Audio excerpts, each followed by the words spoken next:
Our culture has demonized homelessness to a point where people literally are scared. And there are some places that are scary. Like Skid Row in LA is no joke. Sure. And it's not because it's natural, it's not innate, it's because of resources. Yep. If you come down there and give resource somebody desert. $100, they're getting their ass kicked today. They're not going to keep that $100. Nope. You know what I'm saying? Like if you walked up and gave a stranger on Skid Row $100, that ass is getting whooped. ASAP. If anyone sees it, yeah, absolutely. Yeah. The alpha is going to come through there and beat someone down, and they're going to mug you. You know, it's kind of like the unintended consequences of putting wells in places that are destitute of water in the Middle East or sub-Saharan Africa, where the water's so sparse. Then all of a sudden you created a civil war over resources. Right. Well, in here, then all of a sudden they were all murdered. And the guy's like, resource oh, war. shit. So what happens when you give them $1,000? Why is that different? Everybody gets it. Bingo. Tell us about that. Universal basic income. Trump on down, baby. Even Bezos gets it. But that's the thing. And then everyone. So to me, no politician's really addressing homelessness with a policy. Correct. Like I'm a Bernie fan, but He wasn't addressing it with a policy. Yeah. doesn't do shit for someone who's really struggling with mental health, with addiction, with personality disorders that just can't function in that societally, socially acceptable way. Right. And when you don't have resources for your mental health, Correct. Because we don't fund that enough you can't in this afford country. your pills. Like I got bit by a pit bull 2 days ago at my job, and so they put me on antibiotics. And I had to pay $15 for antibiotics. Now, if I was 50, poor, like 50? 15. Oh, 15. Okay. Yeah, I have insurance, so it's only 15. Without insurance, it's probably $120. Of course. Right. Now imagine that. You're homeless, you get bit by a dog. Doc says you need antibiotics so don't get infected. Here's a script. How do you feel it? You're done. Now you're gonna get an infection, possibly, and lose your leg. Like it's that dangerous for people. And so Bernie guaranteeing everyone a job doesn't help them. No.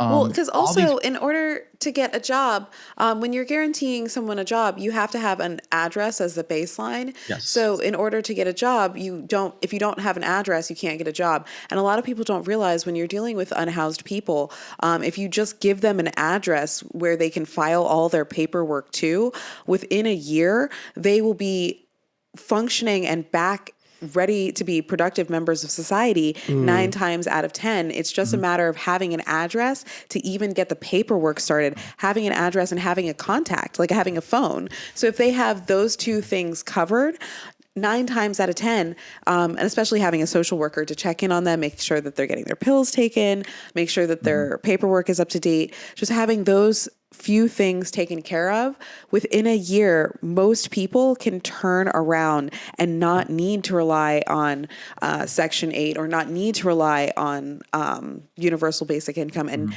can have jobs and be back in society. Right. But like, How does the banking situation work with UBI? So Andrew Yang has another policy. It's called Post Office Basic Banking. So the post office already has tellers. yep. They're called Because post they office used to be workers. part of the banks. Right. Like, that used to be a thing. Yeah, before we centralized the banks, Right. The post office handled money. Well, they already have a cash register there. They handle money. The infrastructure is there. The personnel are there. Guess what? We're going to create some jobs. We're going to hire 2 more post office attendants / things, right? And then you have the PO boxes become your physical. Then it makes a policy where that becomes your physical address is your post office box, and then you can use that for employment. Right. You can use that for getting an ID at the Secretary of State. You can use that to get a bank. Like you can't open a bank account without a physical address either. Right.